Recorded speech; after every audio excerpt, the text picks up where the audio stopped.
ಆತ್ಮೀಯ H16 news ಅರ್ಥಾತ್ ಹೇ ಸೀತಾರಾಮಗೆ ಸ್ವಾಗತ. ನಾನು ನಿಮ್ಮವ MI ಅದು ಮಲ್ಲಪ್ಪ ಜೋತಾವರ್. ಆತ್ಮೀಯರೇ, ನಮ್ಮ ಅಖಿಲ ಕರ್ನಾಟಕ ರಾಜ್ಯ ವಿದ್ಯಾರ್ಥಿಗಳ ಸಂಘಟನೆ ಅಂದ್ರೆ ಅಕ್ಸಾ ನಿಜವಾಗಿಯೂ ಪಾಪ ಆ ವಿದ್ಯಾರ್ಥಿಗಳು ಅದೊಬ್ಬರು ಅಷ್ಟಲ್ಲ, ಅದು ಸಂಘಟನೆ ಮಾಡ್ಕೊಂಡಿದ್ದಾರೆ.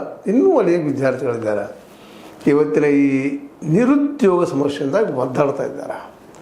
ಒಳ್ಳೆಯ ಶಿಕ್ಷಣ ಪಡೆದು ಹೋರಾಟ ಮಾಡಿಯೂ ಸದಾ ಅಭ್ಯಾಸ ಮಾಡಿಯೂ ನೌಕರಿ ಇಲ್ಲ ಅಂದಾಗ ಪಾಪ ಯಾರಿಗಾದ್ರೂ ತೊಂದರೆ ಆಗ್ತದೆ. ಅದರ ಪ್ರತ್ಯೇಕನೇ ಇವತ್ತು ಧಾರವಾಡದಾದಂಥ ಒಂದು ಏಕಾಏಕಿ ನಡೆದ ಒಂದು ಹೋರಾಟ ಅದು ನಾವು ಅನ್ಬೋದು. ಏಕಾಏಕಿ ನಡೆದಲ್ಲ, ನಿರಂತರವಾಗಿ ನಡೀತಾ ಇದೆ.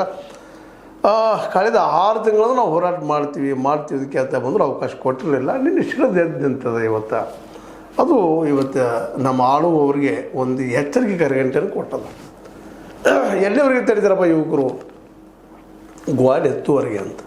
ಗ್ವಾಡಿ ಎತ್ತುದಲ್ಲ, ಗ್ವಾಡಿನ ಇಲ್ಲ ಅನ್ನುವಂಥ ಪರಿಸ್ಥಿತಿ ಬಂದುಬಿಟ್ಟದೆ ಇವತ್ತು ನಮ್ಮ ಹೋರಾಟಗಾರರಿಗೆ, ಅದರಲ್ಲೂ ನಿರುದ್ಯೋಗಿ ಯುವಕರಿಗೆ. ಅವರು ಧಾರವಾಡದಲ್ಲೇ ದೊಡ್ಡ ಪ್ರಮಾಣದಲ್ಲಿ ಪ್ರತಿಭಟನೆ ಮಾಡಿದಾಗ ಇದರ ಲಾಭ ಪಡ್ಕೊಳ್ಳಿಕ್ಕಾಗಿ ಯಾರಾದರೂ ಸಹಜದ ರಾಜಕೀಯ ಪಕ್ಷಗಳು ಒಳಗೆ ಹೋದಾಗ ಅವ್ರನ್ನೂ ಸಹ ದೂರ ಸರಿಸಿದ್ದಾರೆ. ಎಲ್ಲರೂ ಒಂದಪ್ಪ ನೀವು ಅನ್ನುವಂಥದ್ದು. ಅದಕ್ಕಾಗಿ ನೀವು ಏನಿದ್ರು ಹೊರಗೆ ಸಪೋರ್ಟ್ ಮಾಡಿ ನಮ್ಮಳು ಬರೋಕ್ಕೆ ಹೋಗ್ಬೇಡ್ರ ಅಂತ ಮಾತನ್ನು ಅವ್ರು ಮಾತಾಡಿದ್ದು ನೋಡಿದಾಗ ನೋವು ಎಷ್ಟಾಗಿರ್ಬೇಕು ಅವ್ರಿಗೆ, ಹೋರಾಟಗಾರರಿಗೆ. ಯಾಕಂದ್ರೆ ನಮ್ಮ ಇಬ್ಬರು ಖಾಲಿ ಇದ್ದರೆ ಪೋಸ್ಟ್ ತುಂಬಿಸ್ಕೊಡ್ರಿ ನೀವು, ನಾವು ಹೆಚ್ಚು ಕೇಳ್ತಾ ಇಲ್ಲ. ಯಾಕೆ ತುಂಬಿಸ್ಕೊಡ್ತಾ ಇಲ್ಲ? ಇವತ್ತಿಗೆ 2,84,881 ಪೋಸ್ಟ್ಗಳಿದ್ದಾವೆ. ಇದನ್ನು ತುಂಬಿಸ್ಕೊಂಡ್ಬಿಡ್ರಿ, ಮುಗಿಸ್ಬಿಟ್ರೆ ನಮ್ದು ಎಷ್ಟೋ ಸಮಸ್ಯೆ ಸಾಲ್ವ್ ಆಗ್ತಾವಲ್ರಿ ಅನ್ನುವಂಥ ಅತ್ಯಂತ ನಿಖರವಾದಂಥ ಬೇಡಿಕೆ. ಅದಕ್ಕಾಗಿ ಅವ್ರು ಸಾಕಷ್ಟು ಪ್ರಯತ್ನ ಸಿಕ್ಕಿಲ್ಲ. ನಿನ್ನೆ ಅದು ಅವಕಾಶ ಸಿಕ್ಕಾಗಿ ಶಿಳದ್ದು ಬಿಟ್ಟರು. ಹೀಗಾಗಿ ಇಡೀ ಧಾರವಾಡ ತಲ್ಲಣಗೊಂಡಿತ್ತಂತ ಜನ. ಈ ಪ್ರತಿಭಟನೆ ನೋಡಿ ರಾಜಕೀಯ ಜನ ಅಂತೂ ಇನ್ನಷ್ಟು ತಲ್ಲಣಗೊಂಡಿದ್ದಾರೆ.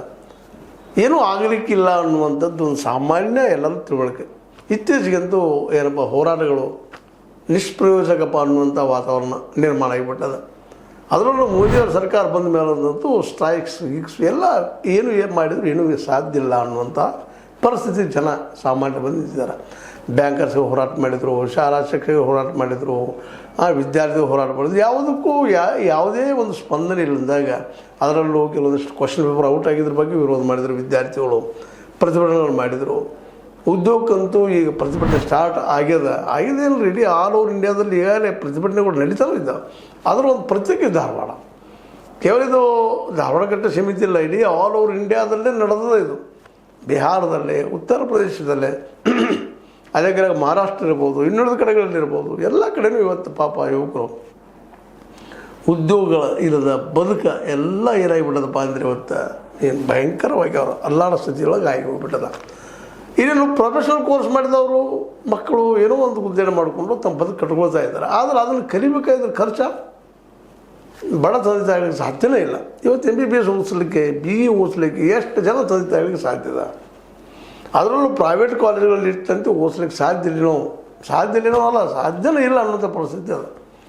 ಹೀಗಾಗಿ ನಮ್ಮ ಮಕ್ಕಳು ಅನಿವಾರ್ಯವಾಗಿ BA BCom MA MCom B.Ed D.Ed ಏನೋ ಒಂದು ಮಾಡ್ಕೊಂಡು ನಾವು ಜಲ್ದಿ ನಮ್ಮ ತಂದೆ ತಾಯಿಗಳಿಗೆ ಒಂದು ಬದುಕು ಕೊಡೋ ಜೊತೆಗೆ ನಾವು ಬದುಕಬೇಕು ಅನ್ನೋಂಥ ಮಕ್ಕಳು ಇವತ್ತೆಲ್ಲ ಕನಸು ನುಚ್ಚುಳಾಗಿದ್ದಾವೆ. ಇಷ್ಟೊಳಗೆ ಇದು ಮಾಡಬೇಕಾಗಿತ್ತು, ಹಿಂದಿನ ಸರ್ಕಾರ ಮಾಡಬೇಕಾಗಿತ್ತು, ಇವತ್ತು ಸರ್ಕಾರ ಮಾಡಬೇಕಾಗಿತ್ತು. ಒಬ್ಬರನ್ನೊಬ್ಬರು ಹಾಕೊಂಡು ನಡೆಯುವಂಥದ್ದು ಸಾಮಾನ್ಯ. ಈಗ ಇದಕ್ಕೆ ಸಪೋರ್ಟ್ ಮಾಡ್ಲಿಕ್ಕೆ ಬಂದಿದ್ದಾರೆ BJPಗರು. 2023 ಪೂರ್ವದಲ್ಲಿ ಯಾರು ಸರ್ಕಾರ ಇತ್ತು? ಆಗ ಇವರೆಷ್ಟು ಭರ್ತಿ ಮಾಡಿಕೊಂಡ್ರು. ಭರ್ತಿ ಮಾಡ್ಕೊಳ್ಳೋ ಹೊಂಟಾಗ ಭ್ರಷ್ಟಾಚಾರದ ಆರೋಪಗಳು PSI ಆಗಿರ್ಬೋದು, ಮತ್ತೇನಾಗಿರ್ಬೋದು, ಯಾವ ಪ್ರಮಾಣದಲ್ಲಿ ಭ್ರಷ್ಟಾಚಾರ ನಡೀತಲ್ಲೇ, ಯಾವ ರೀತಿ ಆರೋಪಗಳು ಬಂದು ಅದು ಯಾಕೆ ನಡೆದು, ಪ್ರಾಮಾಣಿಕವಾಗಿ ಯಾಕೆ ಅವತ್ತು ಈ ಪರೀಕ್ಷೆಗಳು ನಡೆಸ್ಕೊಡ್ಲಿಲ್ಲ? ಅದು ಅವ್ರ ಜವಾಬ್ದಾರಿ. ಯಾಕಂತಂದ್ರೆ ಈ ವ್ಯವಸ್ಥೆಯಲ್ಲಿ ದುಡ್ಡಿದ್ದಂಥ ಮಕ್ಕಳು ಸಿರ್ಕೊಂಡು ಹೋಗಿಬಿಡ್ತಾರೆ, ಮತ್ತು ಬಡವರಾಗಿ ಉಳ್ಕೊಳ್ಳೋಂಥದ್ದು ವ್ಯವಸ್ಥೆ ಆಗಿಬಿಡ್ತದೆ. ಅದಕ್ಕಾಗಿ ಒಂದು ಪ್ರಾಮಾಣಿಕವಾಗಿ ಒಂದು ಪರೀಕ್ಷೆ ತೊಗೊಳ್ಳಿಕ್ಕೆ ಆಗಲಿಲ್ವಲ್ಲ, ಮತ್ತು ಪೋಸ್ಟ್ನ ತುಂಬಿಕೊಳ್ಳಿಲ್ಲ. ಯಾಕಂದ್ರೆ ಇವತ್ತು ಕಾಂಗ್ರೆಸ್ಸಲ್ಲಿ ಕೇಳ್ತಾ ಇದ್ದಾರೆ, ನೀವು ಏನು ಕೇಳ್ರಿ, ಅದ್ರ ಮೊದಲು ತುಂಬಿಕೊಡ್ರಿ. ಈಗ 45,000 ತುಂಬಿಕೊಂಡಿವಿ ಮಾಡಿದ್ವಿ ಅಂತ ಏನೋ ಸಮಾಧಾನ ಹೇಳುವಂಥ ಕೆಲಸವನ್ನು ನಮ್ಮ ಸಿದ್ದರಾಮಯ್ಯರು ಮಾಡ್ತಾ ಇದ್ದಾರೆ. ಅದಕ್ಕೆ ಕಾರಣನೂ ಕೊಡ್ತಾ ಇದ್ದಾರೆ. DK ಶಿವರು ಕೊಟ್ಟಿದ್ದಾರೆ, ಅವರು ಕೊಡ್ತಾ ಇದ್ದಾರೆ. ಒಳ ಮೀಸಲಾತಿ ಕಾರಣದಿಂದ ನೇಮಕಾತಿಗಳನ್ನು ತಾತ್ಕಾಲಿಕವಾಗಿ ನಿಲ್ಲಿಸಬೇಕಾಯಿತು. ಹುದ್ದೆಗಳನ್ನು ತುಂಬುವ ಪ್ರಕ್ರಿಯೆ ನಡೆಯುತ್ತದೆ. 2.5 ವರ್ಷದಲ್ಲಿ 40,000ಕ್ಕೂ ಹೆಚ್ಚು ನೇಮಕಾತಿ ಮಾಡಲಾಗಿದೆ. ಉಳಿದ ಹುದ್ದೆಗಳನ್ನು ಪಾರದರ್ಶಕವಾಗಿ ಕಾಲಮಿತಿ ಒಳಗೆ ಭರ್ತಿ ಮಾಡಲಾಗುವುದು. ಈ ರೀತಿಯಾಗಿ ಸಿದ್ದರಾಮಯ್ಯನವರು ಹೇಳಿದರು. ನಾವು ಮಾಡ್ತೀವಪ್ಪ, ತುಂಬಿಕೊಳ್ತೀವಿ, ನಾವು ಬಿಡುವುದಿಲ್ಲ ಅನ್ನುವಂಥ ಮಾತನ್ನು. ಆದ್ರೆ ಈಗ 40,000 ತುಂಬಿಕೊಂಡಿದ್ದೀವಿ, ಇನ್ನೂ ತುಂಬಿಕೊಳ್ತೀವಿ, ಸ್ವಲ್ಪ ನಾವು ಅವಕಾಶ ಕೊಡ್ರಿ ಅಂತ ರಿಕ್ವೆಸ್ಟು ಮಾಡ್ಕೊಂಡಿದ್ದಾರೆ. ಮತ್ತು ನಾವು ಇಲ್ಲಿ ಗಮನಿಸಬೇಕಾಗಿದ್ದೇನಪ್ಪ ಅಂತಂದ್ರೆ, ಈ ಸಿದ್ದರಾಮಯ್ಯನವರು ಈ ಒಂದು ಜೋರ್ದಾರಂಥ ವಿರೋಧದಿಂದಾಗಿ ಹೊರಬಂದು ಮಾತಾಡಿದ್ರು. ಇದಕ್ಕೆ ಮೊದಲು ಇದನ್ನು ಹೇಳಿಕೊಂಡು ಆದಷ್ಟು ಇದಕ್ಕೆ ನೌಕರಿಗೆ ಅನುಕೂಲ ಮಾಡುವಂಥ ಕೆಲಸ ಮಾಡಬೇಕಾಗಿತ್ತು, ಉದ್ಯೋಗ ಸೃಷ್ಟಿ ಮಾಡುವಂಥ ಕೆಲಸ ಮಾಡಬೇಕಾಗಿತ್ತು. ಯಾವಾಗ ತಮ್ಮ ಇದಕ್ಕೆ ಬಂತು, ತಮ್ಮ ಒಂದು ಪರಿಧಿಗೆ ಬಂದು ನಿಂತು ಆಗ ಇದನ್ನು ಹೇಳುವಂಥ ಪ್ರಯತ್ನ ಮಾಡಿದ್ದಾರೆ. ಆದರೆ ಒಂದು ಸಮಾಧಾನ ಏನಪ್ಪ ಅಂದರೆ, ಇಂಥ ಒಂದು ಮೂಮೆಂಟ್ ಆದರೂ ಸಹಿತ ಆದಷ್ಟು ಹಾನಿ ಆಗಿಲ್ಲ ಅಂತ ರಿಪೋರ್ಟ್ಗಳು ಬರ್ತಾ ಇದ್ದಾವೆ. ಅದು ಭಾಳ ಸಮಾಧಾನಕರ ವಿಷಯ. ಆದರೆ ಎಲ್ಲಿವರೆಗೆ ಇದು ಇಡೀ ದೇಶ ತುಂಬ ಈಗ ಈ ಪ್ರತಿಭಟನೆ ಹೇಳುವಂಥ ಸಾಧ್ಯತೆಗಳಿದ್ದಾವೆ. ವಿಶೇಷವಾಗಿ ಈ ಸಂದರ್ಭದಲ್ಲೇ ಹೆಚ್ಚು ಕಡಿಮೆ 7 ಲಕ್ಷಕ್ಕಿಂತ ಹೆಚ್ಚಿಗೆ ಅನ್ಎಂಪ್ಲಾಯ್ಡ್ ಅಂದರೆ ನಿರುದ್ಯೋಗಿಗಳಿದ್ದಾರೆ ಅನ್ನುವಂಥ ಮಾತುಗಳಿದ್ದಾವೆ. ಈಗಾಗಲೇ ದೇಶಪಾಂಡೆ ಅವರ ಒಂದು ವರದಿ ಪ್ರಕಾರ 7 ಲಕ್ಷಕ್ಕೂ ಮೀರಿದ ಹುಡುಗರಿಗೆ ನಾವು ಉದ್ಯೋಗ ಕೊಡಬೇಕಾಗಿದೆ, ಯುವಕರಿಗೆ ಅನ್ನುವಂಥ ರಿಪೋರ್ಟ್ಸ್ ಇದ್ದಾವೆ. ಈಗಿದು 2,84,781 ಉದ್ಯೋಗ ತುಂಬಿಕೊಂಡ್ರೆ ಎಷ್ಟೋ ಬೇಕಷ್ಟು ಅದರಲ್ಲಿ ಹುಡುಗರು ಉದ್ಯೋಗ 10 ವರ್ಷದ ಇನ್ನುಳಿದವರೆಗೂ ಭರವಸೆ ಮೂಡ್ತದೆ. ಆಯ್ತಪ್ಪ ಹಿಂದಿನ ಮತ್ತು ಕರಿತಾರೆ. ಹೀಗಾಗಿ ನಿನ್ನೆ ನಡೆದಂಥ ಒಂದು ಈ ಸ್ಟ್ರೈಕ ಸರ್ಕಾರಗಳಿಗೆ ಮತ್ತು ವಿರೋಧ ಪಕ್ಷಗಳಿಗೂ, ವಿರೋಧ ಪಕ್ಷಗಳು ತಿಳ್ಕೊಬೇಕಿದ್ದನ್ನು ತಮ್ಮ ಅಧಿಕಾರ ಬಂದಾಗ ತಾವು ಯಾಕೆ ಮಾಡಲಿಲ್ಲ ಅನ್ನಿಸೋದು ಅವ್ರು ಉತ್ತರ ಹುಡುಕಬೇಕಾಗಿದೆ. ಅದೇ ಹಾಗೆ ಕೇಂದ್ರದಲ್ಲಿ BJP ಸರ್ಕಾರ ಇರೋ ಮುಂದೆ ಅವ್ರು ಯಾಕೆ ಅಷ್ಟರ ಮಟ್ಟಿಗೆ ಎಲ್ಲ ಪೋಸ್ಟ್ಗಳನ್ನು ತುಂಬಿಕೊಂಡಿಲ್ಲ. ರಾಷ್ಟ್ರ ಮಟ್ಟದಲ್ಲಿ ಇವು ಹೆಚ್ಚು ಕಮ್ಮಿ 80-90 ಲಕ್ಷ ಹುದ್ದೆಗಳು ಖಾಲಿ ಇದಾವೆ. ಅಲ್ಲಿ ಅವು ತುಂಬಿಕೊಂಡ್ರೆ ಎಷ್ಟೋ ಬೇಕಷ್ಟು ಇವೆಲ್ಲ. ಮತ್ತು ಇನ್ನೊಂದು ಮಾತಿ ಸಂದರ್ಭಗಳು ಗಮನಿಸಿ ಹೇಳಬೇಕಾಗಿದ್ದೇನಪ್ಪ ಅಂದ್ರೆ, ಸ್ವತಃ ಮೋದಿಯವರು 2014 ಅಧಿಕಾರಕ್ಕೆ ಬಂದಾಗ ಪ್ರತಿ ವರ್ಷ 2 ಕೋಟಿ ಉದ್ಯೋಗ ಸೃಷ್ಟಿ ಮಾಡ್ತೀನಿ ಅಂತ ಹೇಳಿದರು. ಅದು ಮಾಡಿದರೆ ಇವತ್ತು ಎಷ್ಟಾಗ್ತಿತ್ತು? 11 ವರ್ಷಗಳಲ್ಲಿ 22 ಕೋಟಿ ಉದ್ಯೋಗ ಸೃಷ್ಟಿ ಆಗ್ತಿತ್ತು. ಮತ್ತು ಈ ಸಮಸ್ಯೆನೇ ಇರ್ತಿರಲಿಲ್ಲ. ಇವತ್ತು ನಿರುದ್ಯೋಗ ಇರ್ತಿರಲಿಲ್ಲ, ಪ್ರತಿಯೊಬ್ಬರ ಬದುಕು ಚೆನ್ನಾಗಿರ್ತೈತಲ್ಲ. ಅದು ಯಾಕೆ ಆಗಲಿಲ್ಲ ಅನ್ನೋ ಸಹಿತ ಇವತ್ತು ಆತ್ಮವಿಮರ್ಶೆ ಮಾಡ್ಕೋಬೇಕಾಗಿದೆ. ಸಿದ್ದರಾಮಯ್ಯರು ಮಾಡ್ಕೋಬೇಕು, ಮೋದಿಯವರು ಮಾಡ್ಕೋಬೇಕು. ಇಬ್ಬರು ಫೇಲ್ಯೂರ್ ಆಗಿದ್ದಾರೆ, ಅಟ್ರಲ್ಲಿ ಫೇಲ್ಯೂರ್ ಆಗಿದ್ದಾರೆ, ಸಂಪೂರ್ಣವಾಗಿ ಫೇಲ್ಯೂರ್ ಆಗಿದ್ದಾರೆ. ಯಾಕೆಂತಂದರೆ ಒಬ್ಬರೊಬ್ಬರು ಬ್ಲೇಮ್ ಮಾಡೋದ್ರಲ್ಲಿ ಏನಿಲ್ಲ. ಬ್ಲೇಮ್ಗೆ ಮಾಡೋದ್ರಿಂದ ನಿಮ್ಮ ಇಲೆಕ್ಷನ್ಗೆ ಹೆಲ್ಪ್ ಆಗ್ಬೋದು ತಿಳ್ಕೊಂಡಿದ್ದು ತಪ್ಪದದು. ಜನ ನೋಡ್ತಾ ಇದ್ದಾರೆ ಇವತ್ತು. ಅದರಲ್ಲೂ ಸ್ವಲ್ಪ ದಿನಕ್ಕೆ ಬಂದಿದ್ದೆ ಕಲಿತ ಜನ ಹೆಚ್ಚಾಗ್ತಾಯಿದ್ದಾರೆ. ಮತ್ತು ಈ ನಿರುದ್ಯೋಗಿಗಳು ಯಾರಪ್ಪ ಅಂದರೆ ಎಲ್ಲ ಕಲಿತಂಥವ್ರು, ಅಭ್ಯಾಸ ಮಾಡಿದಂಥವ್ರು ಹುಡುಗರು. ಇವ್ರದಿಂದವ್ರು ಇವತ್ತು ಬೀದಿಗಳಿದ್ದಾರೆ, ಹೋರಾಟ ಮಾಡ್ತಾಯಿದ್ದಾರೆ. ಕಾರಣ ಇಷ್ಟೇ, ಅವ್ರ ಬದುಕು ಕಷ್ಟ ಆಗಿದೆ. ಯಾರೂ ಇಲ್ಲಪ್ಪ ನಮಗೆ ಆಸರೆ ಅನ್ನುವಂಥ ಪರಿಸ್ಥಿತಿ ಪ್ರತಿಯೊಬ್ಬ ಯುವಕ ಯುವತಿಯರಲ್ಲಿ ಬಂದಿದ್ದರಿಂದಾಗೆ ನಮ್ಮ ಹುದ್ದೆಗಳನ್ನು ನಮ್ಮ ಬದುಕನ್ನು ನಾವು ಕಟ್ಕೋಬೇಕು ಅನ್ನೋ ನೆಲೆಗಟ್ಟಿನಲ್ಲ ಈ ಒಂದು ಕಲಿಕೆಯನ್ನು ಮಾಡಿದಂಥ ಎಲ್ಲ ವಿದ್ಯಾರ್ಥಿನಿಯರು ಅಥವಾ ಈ ಒಂದು ಅಭ್ಯರ್ಥಿಗಳು ಇವತ್ತು ತಮ್ಮನ್ನು ನಾವು ಇವತ್ತು ಸರ್ಕಾರಕ್ಕೆ ಇಲ್ಲ ನೀವು ಕೊಡಲೇಬೇಕು, ಇಲ್ಲ ನಾವು ಬಿಡೋದಿಲ್ಲಪ್ಪ, ಇದು ಮುಂದುವರಿಸ್ತೀವಿ ಅನ್ನುವಂಥ ಮಾತಲ್ಲಿದ್ದ ಭಾಳ ಗಮನಿಸಬೇಕಾಗಿತ್ತು. ಮತ್ತು ಇನ್ನೊಂದು ಮಾತಿಲ್ಲ, ಈಗಾಗಲೇ ಹೆಚ್ಚಿಗೆ ಬೇಕಾಗಿದ್ದು ಶಾಲಾ ಶಿಕ್ಷಕರು 79,694 ಶಾಲಾ ಶಿಕ್ಷಕರು ಬೇಕಾಗಿದ್ದಾರೆ.